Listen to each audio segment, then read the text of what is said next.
ಆತ್ಮೀಯ ವಿದ್ಯಾರ್ಥಿಗಳಿಗೆ ದ್ವಿತೀಯ PUC ರಾಜ್ಯಶಾಸ್ತ್ರ ತರಗತಿಗೆ ಸ್ವಾಗತವನ್ನು ಕೋರ್ತಾ ಇದ್ದೇನೆ.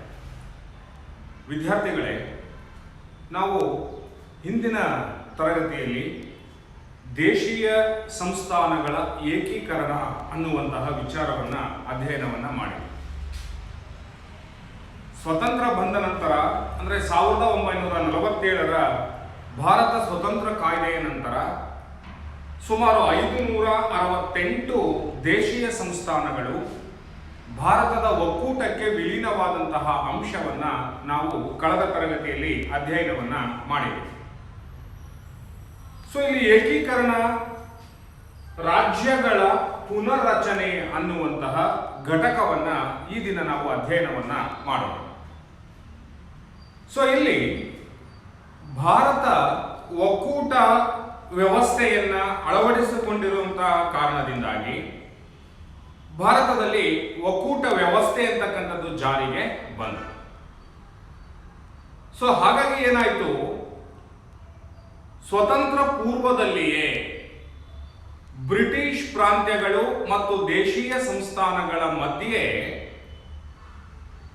ಸ್ಪಷ್ಟವಾದಂತಹ ಗಡಿ ಮತ್ತು ಸ್ಪಷ್ಟವಾದಂತಹ ಗಡಿಯನ್ನ ನಿರ್ದಿಷ್ಟಪಡಿಸಿರಲಿಲ್ಲ ಅನ್ನುವಂತಹ ಅಂಶವನ್ನ ನಾವು ಇಲ್ಲಿ ಗಮನಿಸಬೇಕಾಗ್ತದೆ.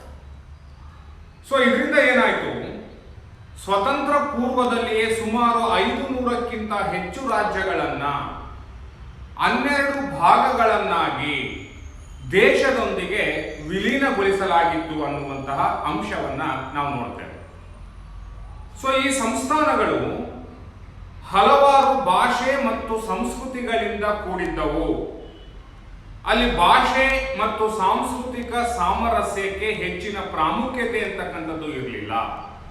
ಸೊ ಈ ಕಾರಣದಿಂದಾಗಿ ರಾಜ್ಯಗಳ ಪುನರ್ರಚನಾ ಪ್ರಕ್ರಿಯೆ ಅಂತಕ್ಕಂಥದ್ದು ಅತ್ಯಂತ ಅವಶ್ಯಕವಾಗಿತ್ತು ಅನ್ನುವಂತಹ ಒಂದು ಅಂಶವನ್ನ ನಾವು ಇಲ್ಲಿ ಗಮನಿಸಬೇಕಾಗ್ತದೆ.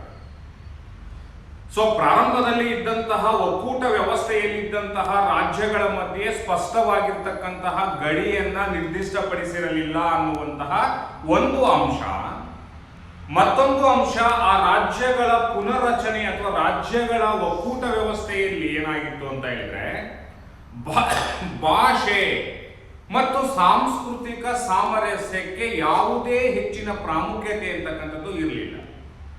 ಕೇವಲ ಆಡಳಿತದ ಉದ್ದೇಶದಿಂದ ರಾಜ್ಯಗಳನ್ನ ಏಕೀಕರಣವನ್ನ ಮಾಡಿ ಒಕ್ಕೂಟ ವ್ಯವಸ್ಥೆಯನ್ನ ಸ್ಥಾಪನೆಯನ್ನ ಮಾಡ್ಕೊಂಡಿದ್ವಿ. ಅಲ್ಲಿ ಗಡಿಯನ್ನ ನಿರ್ದಿಷ್ಟಪಡಿಸಿರಲಿಲ್ಲ ಹಾಗೂ ಭಾಷೆ ಮತ್ತು ಸಾಂಸ್ಕೃತಿಕ ಸಾಮರಸ್ಯಕ್ಕೆ ಹೆಚ್ಚಿನ ಪ್ರಾಮುಖ್ಯತೆ ಇರಲಿಲ್ಲ.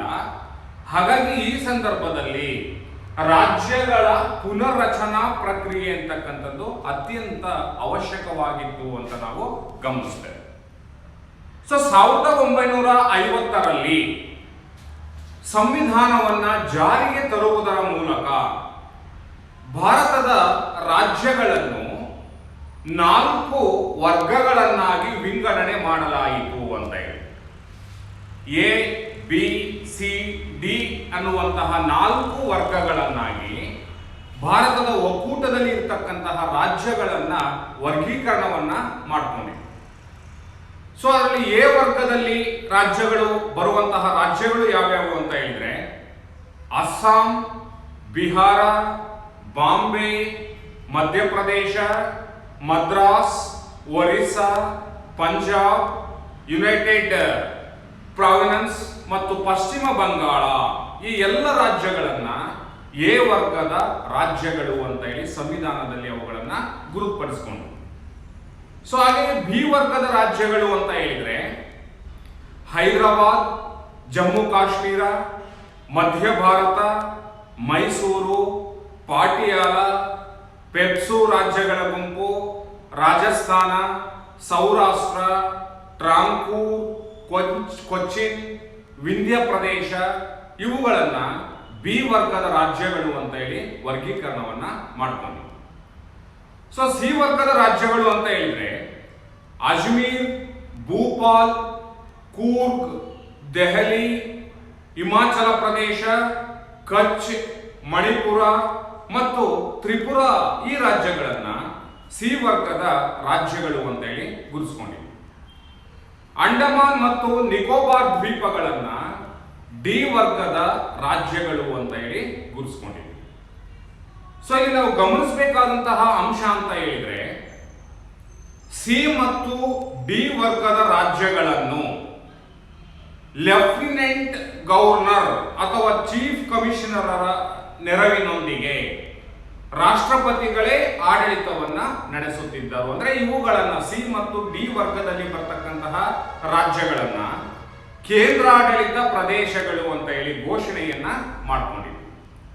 ಸೊ ಹೀಗೆ ಭಾರತದ ಏಕತೆ ಮತ್ತು ಸಮಗ್ರತೆಗೆ ಭಂಗ ತರದೆ ಭಾಷಾವಾರು ಮತ್ತು ಸಾಂಸ್ಕೃತಿಕ ವೈವಿಧ್ಯಮಯವಾದಂತಹ ಅಂಶಗಳನ್ನ ಪರಿಗಣನೆಗೆ ತೆಗೆದುಕೊಂಡು ರಾಜ್ಯಗಳ ಗಡಿರೇಖೆಗಳನ್ನ ಗುರುತಿಸಿಕೊಳ್ಳಲಾಗಿತ್ತು ಅನ್ನುವಂತಹ ಅಂಶವನ್ನ ನಾವು ನೋಡ್ತೇವೆ. ಸೊ ನಂತರದಲ್ಲಿ ಏನಾಯ್ತು ಅಂತ ಹೇಳಿದ್ರೆ, ಭಾಷಾವಾರು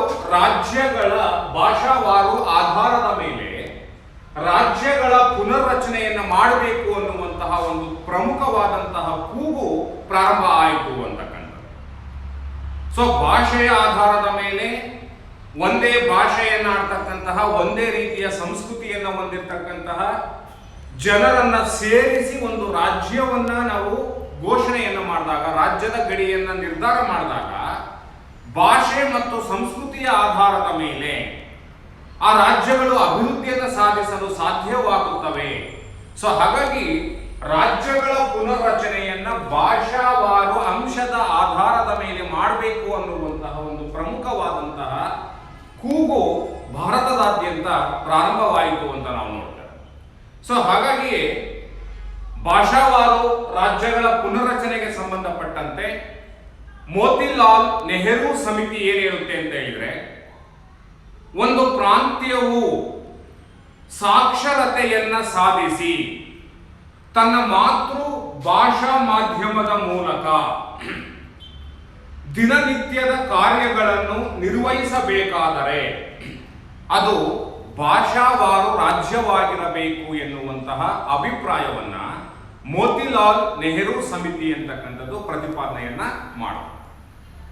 ಅಂದ್ರೆ ಇದರ ಅರ್ಥ ಏನು ಅಂತ ಹೇಳಿದ್ರೆ, ಒಂದು ಪ್ರಾಂತ್ಯ ಅಥವಾ ಒಂದು ರಾಜ್ಯ ಸಾಕ್ಷರತೆಯನ್ನ ಸಾಧಿಸಿ ತನ್ನ ಮಾತೃಭಾಷಾ ಮಾಧ್ಯಮದ ಮೂಲಕ ದಿನನಿತ್ಯದ ಕಾರ್ಯಗಳನ್ನ ನಿರ್ವಹಿಸಬೇಕಾದರೆ ಆ ರಾಜ್ಯ ಒಂದು ಭಾಷಾವಾರು ರಾಜ್ಯವಾಗಿರಬೇಕು ಅನ್ನುವಂತಹ ಅಭಿಪ್ರಾಯವನ್ನ ವ್ಯಕ್ತಪಡಿಸಿದ್ದಾರೆ ಅಂತಕ್ಕಂಥದ್ದು. ಸೊ ಹೀಗೆ ಭಾಷಾವಾರು ರಾಜ್ಯಗಳು ವೈವಿಧ್ಯಮಯವಾದಂತಹ ಸಂಸ್ಕೃತಿ, ಸಂಪ್ರದಾಯ ಮತ್ತು ಸಾಹಿತ್ಯದ ಬೆಳವಣಿಗೆಗೆ ಸಹಾಯಕವಾಗುತ್ತವೆ ಅಂತಕ್ಕಂಥದ್ದು. ಒಂದು ಪ್ರಾಂತ್ಯವನ್ನ ಭಾಷಾವಾರು ಅಂಶದ ಆಧಾರದ ಮೇಲೆ ಒಂದು ರಾಜ್ಯವನ್ನಾಗಿ ರಚಿಸಿದರೆ ಅಲ್ಲಿ ವೈವಿಧ್ಯಮಯವಾದಂತಹ ಸಂಸ್ಕೃತಿ ಮತ್ತು ಸಂಪ್ರದಾಯ ಮತ್ತು ಭಾಷೆ ಮತ್ತು ಸಾಹಿತ್ಯದ ಬೆಳವಣಿಗೆಯನ್ನು ಗಮನಿಸಲು ಸಾಧ್ಯವಾಗುತ್ತದೆ ಎನ್ನುವಂಥದ್ದು ಮೋತಿಲಾಲ್ ನೆಹರು ಸಮಿತಿಯ ಪ್ರಮುಖವಾದಂತಹ ಅಭಿಪ್ರಾಯ ಅಂತಕ್ಕಂಥದ್ದು. ಸೊ ಈಗ ನಾವು ಮುಂದಿನ ಅಂಶವನ್ನು ನಾವು ನೋಡುವುದಾದರೆ, ರಾಜ್ಯಗಳ ಪುನರ್ರಚನೆಗೆ ಭಾಷೆಯು ಒಂದು ಆಧಾರವಾಗಿರಬೇಕು ಎನ್ನುವಂತಹ ಪ್ರತಿಪಾದನೆ.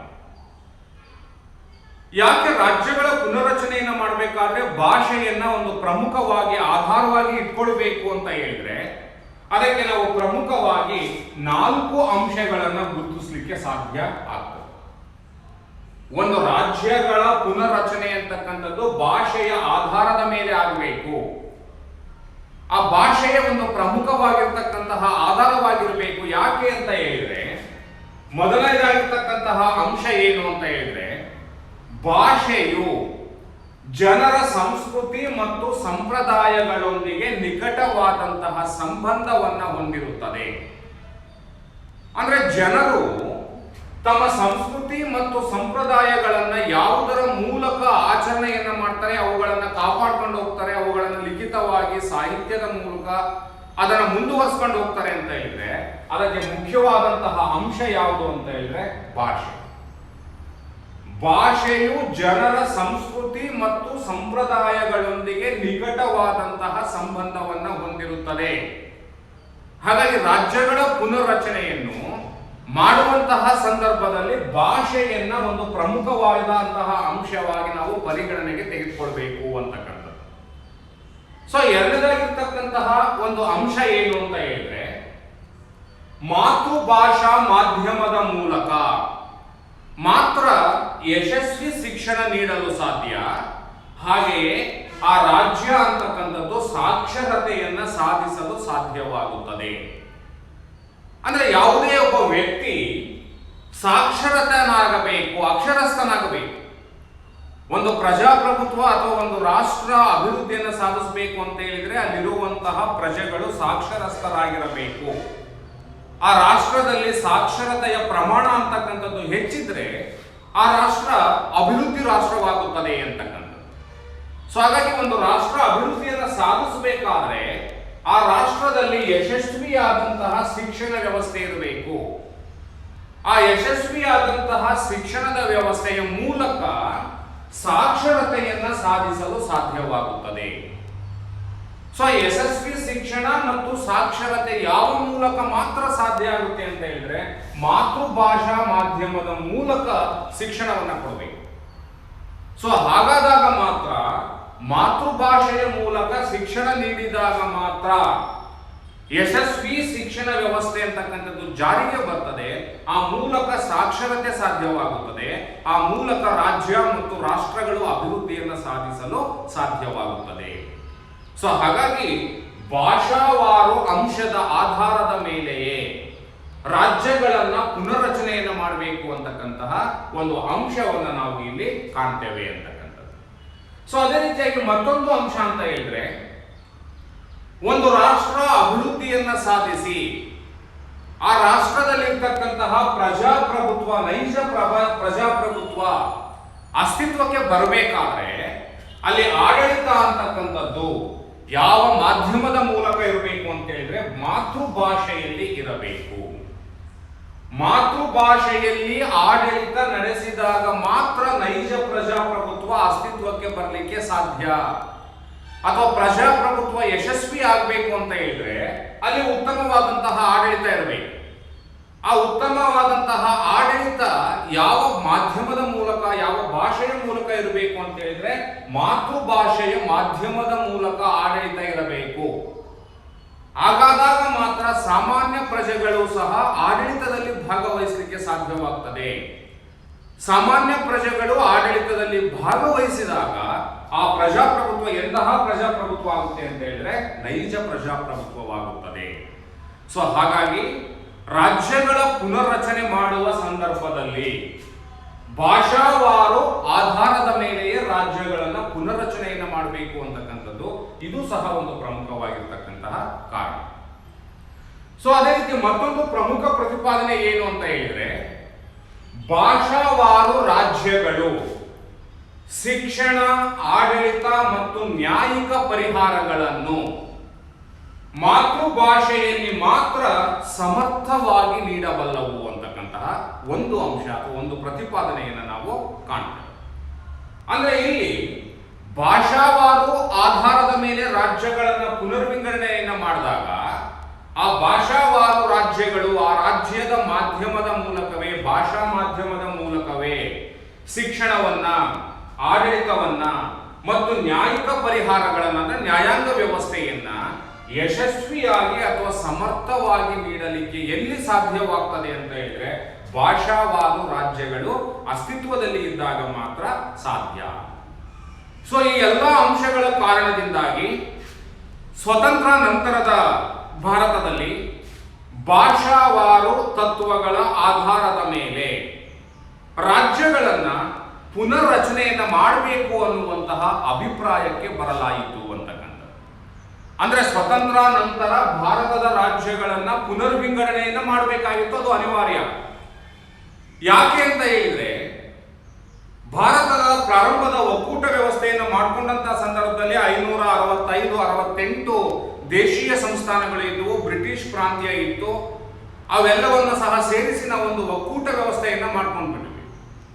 ಆದ್ರೆ ಒಕ್ಕೂಟ ವ್ಯವಸ್ಥೆಯನ್ನು ಮಾಡುವಂತಹ ಸಂದರ್ಭದಲ್ಲಿ, ರಾಜ್ಯಗಳನ್ನು ರಚನೆಯನ್ನು ಮಾಡಿದಂತಹ ಸಂದರ್ಭದಲ್ಲಿ ರಾಜ್ಯಗಳ ಮಧ್ಯೆ ನಿರ್ದಿಷ್ಟವಾಗಿರ್ತಕ್ಕಂತಹ ಗಡಿ ಇರಲಿಲ್ಲ ಮತ್ತು ಸಾಮಾಜಿಕ ಮತ್ತು ಸಾಂಸ್ಕೃತಿಕ ಸಾಮರಸ್ಯತೆಗೆ ಹೆಚ್ಚಿನ ಪ್ರಾಮುಖ್ಯತೆಯನ್ನ ನೀಡಿರಲಿಲ್ಲ.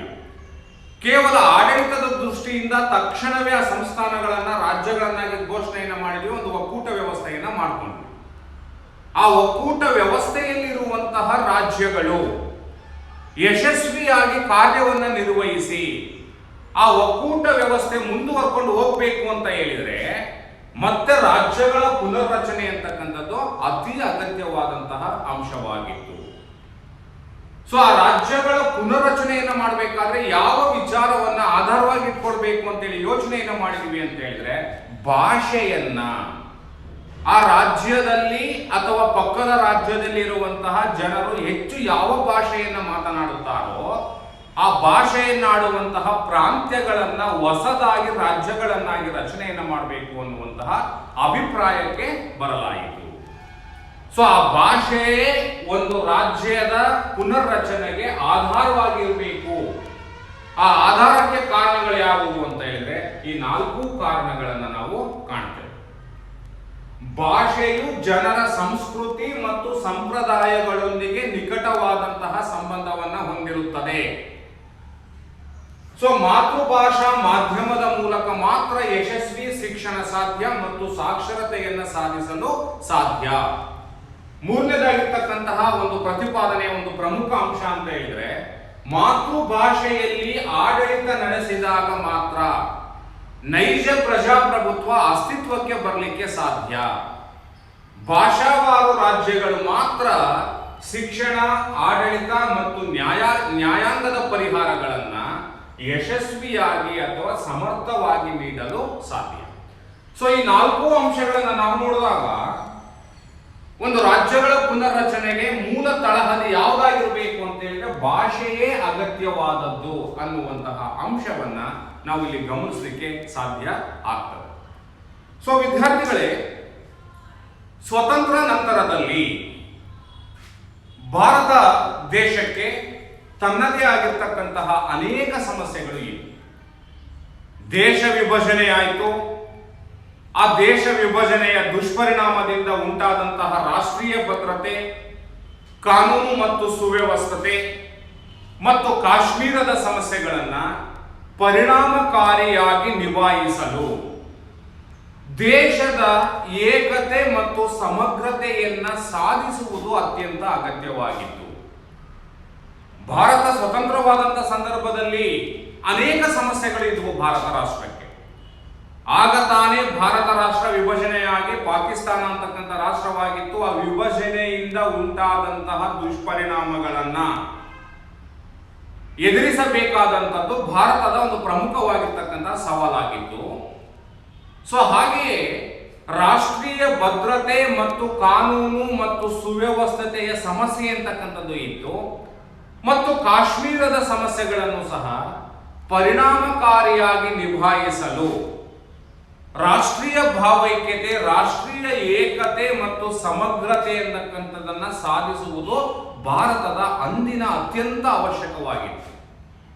ಸೊ ಹಾಗಾಗಿ ಏನಾಯ್ತು ಅಂತ ಹೇಳಿದ್ರೆ, ರಾಷ್ಟ್ರೀಯ ಏಕತೆ ಮತ್ತು ಸಮಗ್ರತೆಯನ್ನ ಸಾಧಿಸಬೇಕು ಅಂತ ಹೇಳಿದ್ರೆ ಕೇವಲ ಭಾಷೆಯ ಆಧಾರದ ಮೇಲೆ, ಸಂಸ್ಕೃತಿಯ ಆಧಾರದ ಮೇಲೆ ರಾಜ್ಯಗಳನ್ನ ಪುನರ್ರಚನೆಯನ್ನ ಮಾಡಿಬಿಟ್ರೆ ರಾಷ್ಟ್ರೀಯ ಏಕತೆ ಮತ್ತು ಸಮಗ್ರತೆಗೆ ಧಕ್ಕೆಯುಂಟಾಗಬಹುದು. ಪ್ರಾದೇಶಿಕ ಮನೋಭಾವ ಅಂತಕ್ಕಂಥದ್ದು ಒಕ್ಕೂಟ ವ್ಯವಸ್ಥೆಯಲ್ಲಿ ಉಂಟಾಗಬಹುದು ಎನ್ನುವಂತಹ ಉದ್ದೇಶದಿಂದ ಈ ರಾಜ್ಯಗಳ ಪುನರ್ರಚನೆ, ಭಾಷಾವಾರು ಆಧಾರದ ಮೇಲೆ ರಾಜ್ಯಗಳ ಪುನರ್ರಚನೆ ಪ್ರಕ್ರಿಯೆಯನ್ನ ತಾತ್ಕಾಲಿಕವಾಗಿ ಮುಂದೂಡಲಾಯಿತು ಅಂತಕ್ಕಂಥದ್ದು. ಪ್ರಾರಂಭದಲ್ಲಿಯೇ, ಸ್ವತಂತ್ರ ನಂತರದಲ್ಲಿಯೇ ಭಾಷಾವಾರು ರಾಜ್ಯದ ಭಾಷಾವಾರು ಅಂಶದ ಆಧಾರದ ಮೇಲೆ ರಾಜ್ಯಗಳನ್ನ ಪುನರ್ರಚನೆ ಮಾಡಬೇಕು ಅಂತಕ್ಕಂತಹ ಒಂದು ಅಭಿಪ್ರಾಯ ಇತ್ತು. ಆದರೆ ಸ್ವತಂತ್ರ ಬಂದ ಸಂದರ್ಭದಲ್ಲಿ ಭಾರತದ ಸಮಸ್ಯೆಗಳು ರಾಷ್ಟ್ರೀಯ ಭದ್ರತೆ, ರಾಷ್ಟ್ರೀಯ ಏಕತೆ ಮತ್ತು ಸಮಗ್ರತೆ ಬಹಳಷ್ಟು ಮುಖ್ಯ. ಒಂದು ಒಕ್ಕೂಟ ವ್ಯವಸ್ಥೆಯನ್ನ ನಾವು ಅಳವಡಿಸಿಕೊಂಡಿದ್ದೀವಿ ಅಂತಂದಾಗ ಎಲ್ಲ ರಾಜ್ಯಗಳ ನಡುವೆ ಒಂದು ರಾಷ್ಟ್ರೀಯ ಭಾವೈಕ್ಯತೆ ಇರಬೇಕು, ಸಮಗ್ರತೆ ಇರಬೇಕು. ಆಗಿದ್ದಾಗ ಮಾತ್ರ ಒಕ್ಕೂಟ ವ್ಯವಸ್ಥೆ ಅಭಿವೃದ್ಧಿಯನ್ನು ಸಾಧಿಸಲಿಕ್ಕೆ ಮುಂದುವರ್ಕೊಂಡು ಹೋಗ್ಲಿಕ್ಕೆ ಸಾಧ್ಯ ಇರ್ತದೆ. ಸೊ ಈ ಕಾರಣದಿಂದಾಗಿ ಏನ್ ಮಾಡಿದ್ರು, ಭಾಷಾವಾರು ಅಂಶದ ಆಧಾರದ ಮೇಲೆ ರಾಜ್ಯಗಳನ್ನ ಪುನರ್ರಚನೆ ಮಾಡುವಂತ ಒಂದು ಪ್ರಕ್ರಿಯೆಯನ್ನ ತಾತ್ಕಾಲಿಕವಾಗಿ ಮುಂದೂಡಿದರು. ಭಾರತ ಸ್ವಲ್ಪ ಸದೃಢವಾಗಲಿ, ತನ್ನ ರಾಷ್ಟ್ರೀಯ ಭದ್ರತೆಯನ್ನ ಕಾಪಾಡಿಕೊಳ್ಳುವಂತಹ ಸಾಮರ್ಥ್ಯವನ್ನು ಬೆಳೆಸ್ಕೊಳ್ಳಿ, ಆ ನಂತರ ರಾಜ್ಯಗಳ ಪುನರ್ರಚನೆಯನ್ನ ಮತ್ತೊಮ್ಮೆ ನೋಡೋಣ ಭಾಷೆಯ ಆಧಾರದ ಮೇಲೆ ಅಂತ ಹೇಳ್ಬಿಟ್ಟು ಆ ಪ್ರಕ್ರಿಯೆಯನ್ನ ತಾತ್ಕಾಲಿಕವಾಗಿ ಆಡಳಿತಗಾರರು ಮುಂದೂಡಿದರು ಅಂತಕ್ಕಂಥದ್ದು. ಸೊ ಅದೇ ರೀತಿ ನಾವು ನೋಡುವುದಾದರೆ ಸಂವಿಧಾನದ ರಚನಾ ಸಭೆಯಿಂದ ನೇಮಿಸಲ್ಪಟ್ಟಿದ್ದಂತಹ ಭಾಷಾವಾರು ಪ್ರಾಂತ್ಯಗಳ ಆಯೋಗ ಮತ್ತು 1948ರಲ್ಲಿ ರಚನೆಯಾದಂತಹ ನೆಹರು, ಪಟೇಲ್ ಮತ್ತು ಪಟ್ಟಾಭಿ ಸೀತಾರಾಮಯ್ಯರವರನ್ನ ಒಳಗೊಂಡಂತಹ ಸಮಿತಿ ರಾಷ್ಟ್ರೀಯ ಏಕತೆ ಮತ್ತು ಸಮಗ್ರತೆಗೆ ಭಾಷಾವಾರು ರಾಜ್ಯಗಳ ಪುನರ್ರಚನೆ, ರಾಷ್ಟ್ರೀಯ ಏಕತೆಗೆ ಧಕ್ಕೆ ತರಬಹುದು ಎನ್ನುವಂತಹ ಅಭಿಪ್ರಾಯವನ್ನ ಆ ಸಂವಿಧಾನ ರಚನಾ ಸಮಿತಿಯಿಂದ ನೇಮಿಸಲ್ಪಟ್ಟಂತಹ ಭಾಷಾವಾರು ಪ್ರಾಂತ್ಯಗಳ ಆಯೋಗ ಅನ್ನುವಂಥದ್ದು ಅಭಿಪ್ರಾಯವನ್ನ ಪಡೆದು. ಸೊ ಈ ಸಂದರ್ಭದಲ್ಲಿ ಏನಾಗುತ್ತೆ ಅಂತ ಹೇಳಿದ್ರೆ, ಪ್ರಾಂತ್ಯಗಳನ್ನ ರಚನೆಯನ್ನ ಮಾಡುವುದು ಬೇಡ ಅನ್ನುವಂತಹ ಅಭಿಪ್ರಾಯವನ್ನ ಆ ಜೆಪಿಸಿ ಸಮಿತಿ ಅಂತಕ್ಕಂಥದ್ದು ವರದಿಯನ್ನ ಕೊಡ್ತದೆ 1948ರಲ್ಲಿ. ಆ ಸಮಿತಿಯಲ್ಲಿ ನೆಹರೂರವರು ಇರ್ತಾರೆ, ಸರ್ದಾರ್ ವಲ್ಲಭಾಯ್ ಪಟೇಲ್ ಅವರು ಇರ್ತಾರೆ, ಪಟ್ಟಾಭಿ ಸೀತಾರಾಮಯ್ಯರು ಸಹ ಆ ಸಮಿತಿಯಲ್ಲಿ ಇರ್ತಾರೆ. 1948ರಲ್ಲಿ ರಚನೆಯಾದಂತಹ ಸಮಿತಿ. ಸೊ ಆ ಸಮಿತಿ ಹಾಗೂ ಸಂವಿಧಾನ ರಚನಾ ಸಮಿತಿಯಿಂದ ನೇಮಿಸಲ್ಪಟ್ಟಂತಹ ಭಾಷಾವಾರು ಪ್ರಾಂತ್ಯಗಳ ಆಯೋಗ, ಆ ಆಯೋಗ ಮತ್ತು ನೆಹರೂರವರ ಆ ಸಮಿತಿ ಎರಡೂ ಸಹ ಒಂದೇ ಅಭಿಪ್ರಾಯವನ್ನು ವ್ಯಕ್ತಪಡಿಸ್ತವೆ. ಏನು ಅಂತ ಹೇಳಿದ್ರೆ, ಭಾಷಾವಾರು ಪ್ರಾಂತ್ಯಗಳ ಆಧಾರದ ಮೇಲೆ ರಾಜ್ಯಗಳನ್ನ ಪುನರಚನೆಯನ್ನ ಮಾಡಿದರೆ ರಾಷ್ಟ್ರೀಯ ಏಕತೆ ಮತ್ತು ಸಮಗ್ರತೆಗೆ ಧಕ್ಕೆಯುಂಟಾಗಬಹುದು ಅನ್ನುವಂತಹ ಅಭಿಪ್ರಾಯವನ್ನ ಆ ಸಮಿತಿಗಳು ಅಭಿಪ್ರಾಯವನ್ನ ವ್ಯಕ್ತಪಡಿಸಿದವು ಅಂತ ನಾವು ಗಮನಿಸಬೇಕಾಗ್ತದೆ. ಸೊ ಆ ಸಂದರ್ಭದಲ್ಲಿ ಏನಾಯ್ತು ಅಂತ ಹೇಳಿದ್ರೆ, ಈ ಒಂದು ವಿದ್ಯಮಾನದಿಂದ ಆ ವರದಿಯ ಆಧಾರದ ಮೇಲೆ ಭಾಷಾವಾರು ಅಂಶದ ಆಧಾರದ ಮೇಲೆ ರಾಜ್ಯಗಳನ್ನು ರಚನೆಯನ್ನು ಮಾಡಬೇಕು ಅನ್ನುವಂತಹ ಬಹುದಿನದ ಚಳುವಳಿಗಳು ಏನು ನಡೀತಾ ಇತ್ತು, ಆ ಚಳುವಳಿಗಳು ನಿರಾಶೆ ಆದವು ಮತ್ತು ಆ ಚಳುವಳಿಯನ್ನ ಇನ್ನೂ ಹೆಚ್ಚು ಮಾಡಲಿಕ್ಕೆ ಕಾರಣ ಆಯಿತು ಅಂತ ನಾವು ನೋಡ್ತೇವೆ. 1952ರಲ್ಲಿ ಜನಪ್ರಿಯ ಸ್ವತಂತ್ರ ಹೋರಾಟಗಾರರಾಗಿದ್ದಂತಹ ಪೊಟ್ಟಿ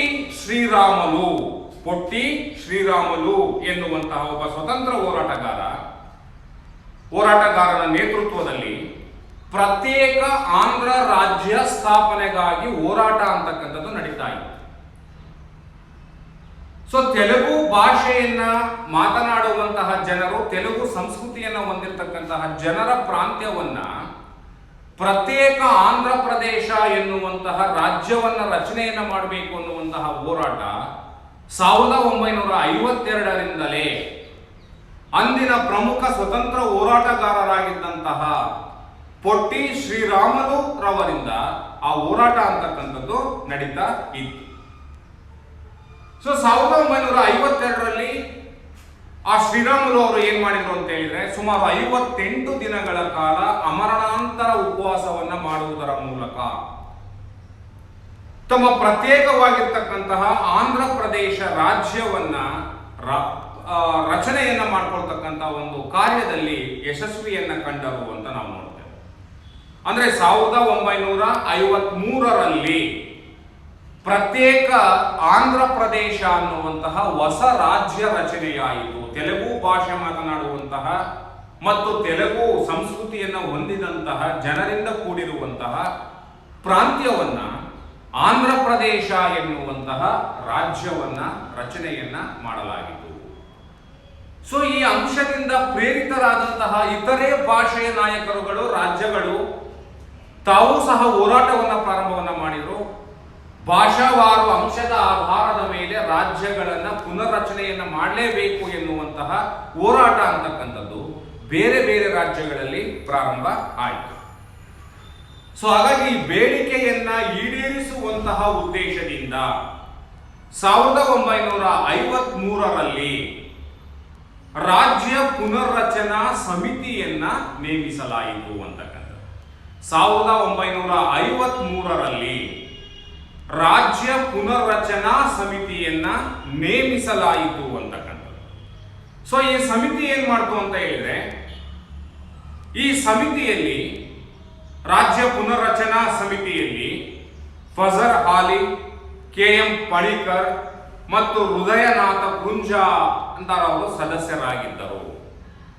ಸೊ ಇವರನ್ನು ಒಳಗೊಂಡಂತಹ ರಾಜ್ಯ ಪುನರ್ರಚನಾ ಸಮಿತಿ ಎನ್ನುವಂಥದ್ದು ಭಾಷಾವಾರು ಅಂಶದ ಆಧಾರದ ಮೇಲೆ ರಾಜ್ಯಗಳನ್ನ ಪುನರ್ರಚನೆಯನ್ನ ಮಾಡಬೇಕು ಅನ್ನುವಂತಹ ಒಂದು ಮಸೂದೆಯನ್ನ 1956ರಲ್ಲಿ ಸಂಸತ್ತಿನಲ್ಲಿ ಮಂಡನೆಯನ್ನ ಮಾಡಿದೆ.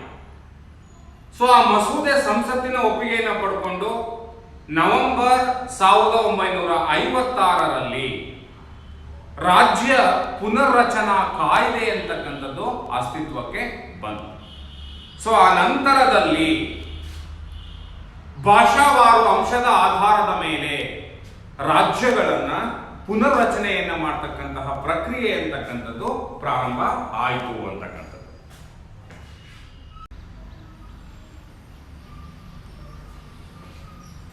ವಿದ್ಯಾರ್ಥಿಗಳೇ, 1956ರ ರಾಜ್ಯ ಪುನರ್ರಚನಾ ಕಾಯ್ದೆಯು ಅಸ್ತಿತ್ವಕ್ಕೆ ಬಂತು. ಆ ಕಾಯ್ದೆಯಲ್ಲಿದ್ದಂತಹ ಮುಖ್ಯಾಂಶಗಳು ಏನು ಅಂತ ಹೇಳಿದ್ರೆ, ಮೊದಲನೇದಾಗಿರ್ತಕ್ಕಂತಹ ಮುಖ್ಯಾಂಶ ಏನು ಅಂತ ಹೇಳಿದ್ರೆ 1950ರಲ್ಲಿ ಸಂವಿಧಾನ ಜಾರಿಗೆ ಬಂದಂತಹ ಸಂದರ್ಭದಲ್ಲಿ ರಾಜ್ಯಗಳನ್ನ ನಾವು ABCD ಅನ್ನತಕ್ಕಂತಹ 4 ವರ್ಗದ ರಾಜ್ಯಗಳನ್ನಾಗಿ ಏನು ರಚನೆಯನ್ನ ಮಾಡ್ಕೊಂಡಿದ್ವಿ, ಆ ABCD ಅನ್ನುವಂತಹ 4 ರೀತಿಯ ರಾಜ್ಯಗಳನ್ನ, 4 ವರ್ಗಗಳ ರಾಜ್ಯಗಳನ್ನ ರದ್ದುಪಡಿಸಬೇಕು ಅನ್ನುವಂಥದ್ದು ಈ ಕಾಯ್ದೆಯ ಮೊದಲನೇದಾಗಿರ್ತಕ್ಕಂತಹ ಅಂಶ. ಎರಡನೇದಾಗಿರ್ತಕ್ಕಂತಹ ಅಂಶ ಅಂತ ಹೇಳಿದ್ರೆ, ರಾಜ್ಯಗಳನ್ನು ಕೇವಲ 2 ರೀತಿಯ ವರ್ಗಗಳನ್ನಾಗಿ ರಚನೆಯನ್ನ ಮಾಡಬೇಕು. ಒಂದು ರಾಜ್ಯಗಳು, ಮತ್ತೊಂದು ಕೇಂದ್ರಾಡಳಿತ ಪ್ರದೇಶಗಳು, 2 ವರ್ಗಗಳು ಸಾಕು ಅನ್ನುವಂತಹ ಅಂಶವನ್ನ ಈ 1956ರ ರಾಜ್ಯ ಪುನರ್ರಚನಾ ಕಾಯ್ದೆಯಲ್ಲಿ ವಿವರಿಸಲಾಗಿತ್ತು ಅಂತಕ್ಕಂಥದ್ದು. ಮೂರನೇದಾಗಿರ್ತಕ್ಕಂಥ ಅಂಶ ಏನು ಅಂತ ಹೇಳಿದ್ರೆ, ರಾಜ ಪ್ರಮುಖ ಹುದ್ದೆಗಳನ್ನು ರದ್ದುಪಡಿಸಬೇಕು ಅಂತಕ್ಕಂಥದ್ದು. ಅಂದ್ರೆ ದೇಶೀಯ ಸಂಸ್ಥಾನಗಳ ಏಕೀಕರಣ ಆಗ್ತಕ್ಕಂಥ ಸಂದರ್ಭದಲ್ಲಿ ಕೆಲವು ದೇಶೀಯ ಸಂಸ್ಥಾನಗಳ ಮುಖ್ಯಸ್ಥರಿಗೆ ಆ ರಾಜ ಪ್ರಮುಖ ಹುದ್ದೆಗಳನ್ನ ನೀಡಲಾಗಿತ್ತು. ಅಂತಹ ರಾಜ ಪ್ರಮುಖ ಹುದ್ದೆಗಳನ್ನ ರದ್ದುಪಡಿಸಬೇಕು ಅನ್ನುವಂತಹ ಅಂಶವನ್ನ ಈ ಕಾಯ್ದೆಯಲ್ಲಿ ನಾವು ನೋಡ್ತೇವೆ. ಸೊ ಕೊನೆಯದಾಗಿ ಭಾರತದ ಒಕ್ಕೂಟವನ್ನ 14 ರಾಜ್ಯಗಳು ಮತ್ತು 6 ಕೇಂದ್ರಾಡಳಿತ ಪ್ರದೇಶಗಳನ್ನಾಗಿ ರಚಿಸಬೇಕು ಅನ್ನುವಂಥದ್ದನ್ನ ಹೇಳಿ 1956ರಲ್ಲಿ ರಾಜ್ಯ ಪುನರ್ರಚನಾ ಕಾಯ್ದೆಯ ಪ್ರಕಾರ ಭಾಷೆಯ ಆಧಾರದ ಮೇಲೆ ರಾಜ್ಯಗಳನ್ನ ಪುನರ್ವಿಂಗಡಣೆಯನ್ನ ಮಾಡಿದ್ವಿ. ಆ ಸಂದರ್ಭದಲ್ಲಿ ಎಷ್ಟು ರಾಜ್ಯಗಳಿರಬೇಕು ಅಂತ ಕಾಯ್ದೆ ಹೇಳ್ತು ಅಥವಾ ಅಸ್ತಿತ್ವದಲ್ಲಿ ಇದ್ವು ಅಂತ ಹೇಳಿದ್ರೆ, ಅವತ್ತಿನ ಭಾರತದ ಒಕ್ಕೂಟದಲ್ಲಿ ಅಂದ್ರೆ 1956ರಲ್ಲಿ 14 ರಾಜ್ಯಗಳು ಮತ್ತು 6 ಕೇಂದ್ರಾಡಳಿತ ಪ್ರದೇಶಗಳು ಅಸ್ತಿತ್ವದಲ್ಲಿ ಇದ್ದುವು ಅಂತಕ್ಕಂಥದ್ದನ್ನ ನಾವು ನೋಡ್ತೇವೆ, ಗಮನಿಸಬೇಕಾಗ್ತದೆ. ಸೊ ಹಾಗಾಗಿ ಆ ನಂತರದಲ್ಲಿ 1956ರ ನಂತರ ಭಾಷಾವಾರು ರಾಜ್ಯಗಳ ರಚನೆಯ ಸೂತ್ರವನ್ನು ಒಪ್ಪಿಕೊಂಡಾಗ ಎಲ್ಲ ರಾಜ್ಯಗಳು ಕೂಡಲೇ ಭಾಷಾವಾರು ರಾಜ್ಯಗಳಾಗಿ ಅಸ್ತಿತ್ವಕ್ಕೆ ಬರಲಿಲ್ಲ. ದ್ವಿಭಾಷಾ ಸೂತ್ರದ ಆಧಾರದ ಮೇಲೆ ಹಲವು ರಾಜ್ಯಗಳು ಅಸ್ತಿತ್ವದಲ್ಲಿ ಇದ್ವು. ಉದಾಹರಣೆ ಅಂತ ಹೇಳಿದ್ರೆ ಬಾಂಬೆ ಅಂತಕ್ಕಂಥ ಒಂದು ರಾಜ್ಯ. ಆ ಬಾಂಬೆಯಲ್ಲಿ ಮರಾಠಿ ಭಾಷೆಯನ್ನಾಡ್ತಕ್ಕಂತಹ ಜನರು ಸಹ ಹೆಚ್ಚಿನ ಸಂಖ್ಯೆಯಲ್ಲಿ ಇದ್ದರು. ಹಾಗೆಯೇ ಗುಜರಾತಿ ಭಾಷೆಯನ್ನ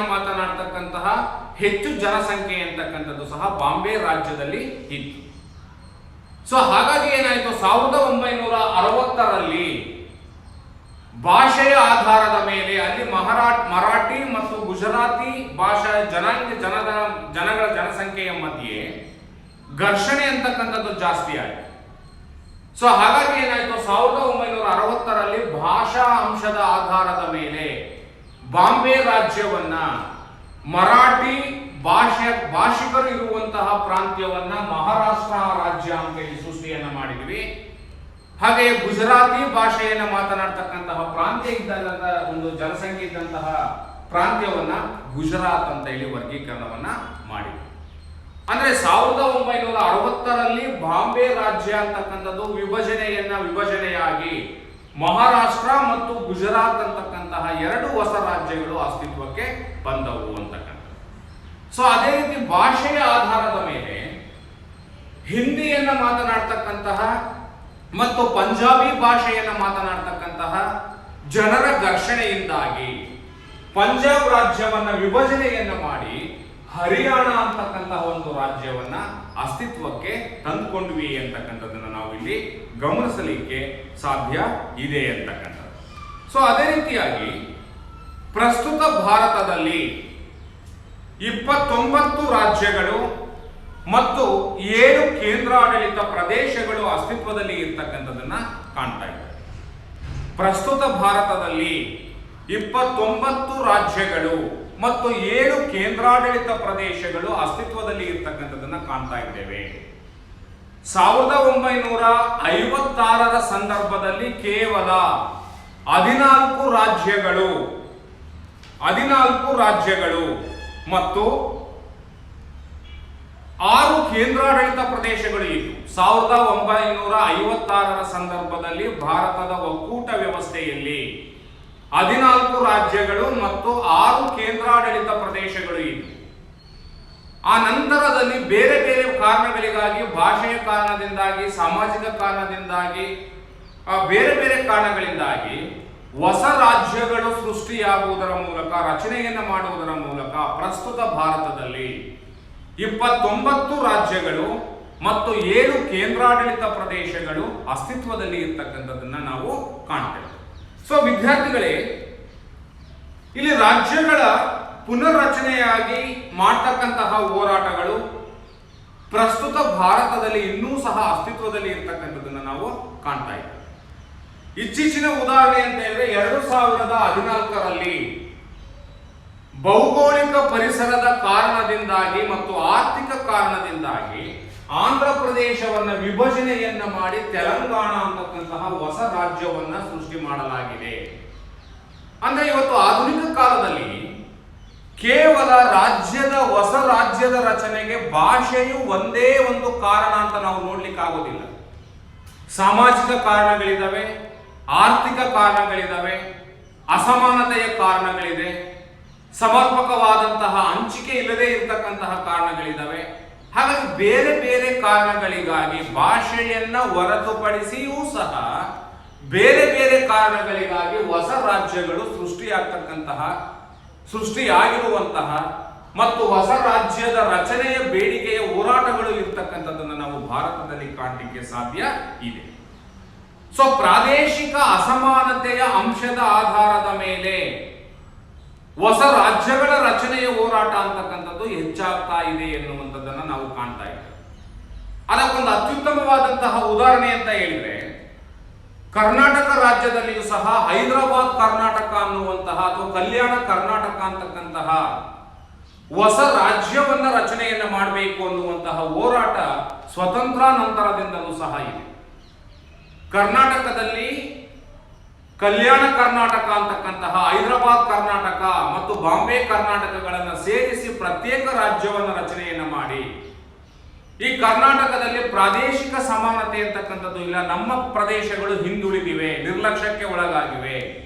ಹಾಗಾಗಿ ಕರ್ನಾಟಕವನ್ನ ವಿಭಜನೆಯನ್ನ ಮಾಡಿ 2 ರಾಜ್ಯಗಳನ್ನಾಗಿ ಮಾಡಿ, ಒಂದು ಕರ್ನಾಟಕ ಮತ್ತೊಂದು ಕಲ್ಯಾಣ ಕರ್ನಾಟಕ ರಾಜ್ಯವನ್ನ ಮಾಡಿ ಎನ್ನುವಂತಹ ಹೋರಾಟ ಇರ್ತಕ್ಕಂಥದ್ದನ್ನ ನಾವು ಕಾಣ್ತೇವೆ. ಅಂದ್ರೆ ಕರ್ನಾಟಕದಲ್ಲಿ ಕನ್ನಡ ಭಾಷೆಯನ್ನ ಮಾತನಾಡ್ತಕ್ಕಂತಹ ಸಂದರ್ಭ ಇದ್ರೂ ಸಹ ಈ ಕರ್ನಾಟಕವನ್ನ ವಿಭಜನೆಗಾಗಿ ಆಗ್ರಹಿಸ್ತಕ್ಕಂತಹ ಅಂಶ ಯಾವುದು ಅಂತ ಹೇಳಿದ್ರೆ ಪ್ರಾದೇಶಿಕ ಅಸಮಾನತೆ ಅಂತಕ್ಕಂಥದ್ದು. ಸೊ ಹಾಗಾಗಿ ಹೊಸ ರಾಜ್ಯಗಳ ರಚನೆಗೆ ಭಾಷೆಯು ಒಂದೇ ಕಾರಣ ಆಗಿರುವುದಿಲ್ಲ. ಪ್ರಸ್ತುತ ಕಾಲದಲ್ಲಿ ಪ್ರಾದೇಶಿಕ ಅಸಮಾನತೆ ಅಂತಕ್ಕಂಥದ್ದು, ಆರ್ಥಿಕ ಅಸಮಾನತೆ ಅಂತಕ್ಕಂಥದ್ದು, ಸಾಮಾಜಿಕವಾದಂತಹ ಸಮಸ್ಯೆಗಳು ಅಂತಕ್ಕಂಥದ್ದು ಹೊಸ ರಾಜ್ಯದ ರಚನೆಗೆ ಕಾರಣ ಆಗ್ತಾ ಇದೆ ಎನ್ನುವಂತಹ ಅಂಶವನ್ನ ನಾವು ಇಲ್ಲಿ ಗಮನಿಸಲಿಕ್ಕೆ ಸಾಧ್ಯ ಇದೆ. ಸೊ ಹಾಗೆಯೇ ದೇಶದ ಬೇರೆ ಬೇರೆ ಭಾಗದಲ್ಲಿ, ಮಹಾರಾಷ್ಟ್ರದಲ್ಲಿ ವಿದರ್ಭ ಅಂತಕ್ಕಂತಹ ಹೊಸ ರಾಜ್ಯಕ್ಕಾಗಿ ಹೋರಾಟ, ಉತ್ತರ ಪ್ರದೇಶದಲ್ಲಿ ಹರಿತ್ ಪ್ರದೇಶ ಅನ್ನುವಂತಹ ಹೊಸ ರಾಜ್ಯವನ್ನ ರಚನೆಯನ್ನು ಮಾಡಬೇಕು ಅನ್ನುವಂತಹ ಹೋರಾಟ, ಪಶ್ಚಿಮ ಬಂಗಾಳದಲ್ಲಿ ಗೂರ್ಖಾಲ್ಯಾಂಡ್ ಅನ್ನ ಸ್ಥಾಪನೆಯನ್ನ ಮಾಡಬೇಕು ಅನ್ನುವಂತಹ ಹೋರಾಟಗಳು, ಹಾಗೆಯೇ ಕರ್ನಾಟಕದ ಕೊಡಗು ಅನ್ನುವಂತಹ ಪ್ರದೇಶವು ಸಹ ತನ್ನದೇ ಆಗಿರತಕ್ಕಂತಹ ವಿಭಿನ್ನವಾದ ಸಂಸ್ಕೃತಿಯನ್ನು ಹೊಂದಿದ್ದೇವೆ. ಹಾಗಾಗಿ ಕರ್ನಾಟಕದಿಂದ ಕೊಡಗನ್ನ ಪ್ರತ್ಯೇಕಿಸಿ ಪ್ರತ್ಯೇಕ ರಾಜ್ಯವನ್ನ ಮಾಡಿ ಎನ್ನುವಂತಹ ಹೋರಾಟ ಇರ್ತಕ್ಕಂಥದ್ದು ಸಹ ನಾವು ಕಾಣಲಿಕ್ಕೆ ಸಾಧ್ಯ ಇದೆ. ಸೊ ವಿದ್ಯಾರ್ಥಿಗಳೇ, ಹೀಗೆ ಭಾರತದಲ್ಲಿ ಭಾಷಾವಾರು ರಾಜ್ಯಗಳ ಪುನರ್ರಚನಾ ಪ್ರಕ್ರಿಯೆ ಅಂತಕ್ಕಂಥದ್ದು ನಡೀತಾ ಬಂದಿದೆ. ಪ್ರಸ್ತುತ ಭಾರತದಲ್ಲಿ 29 ರಾಜ್ಯಗಳು ಮತ್ತು 7 ಕೇಂದ್ರಾಡಳಿತ ಪ್ರದೇಶಗಳನ್ನ ರಚಿಸಿಕೊಂಡಿರುವಂತಹ ಭಾರತದ ಒಕ್ಕೂಟ ವ್ಯವಸ್ಥೆ ಅಂತಕ್ಕಂಥದ್ದು ಇದೆ.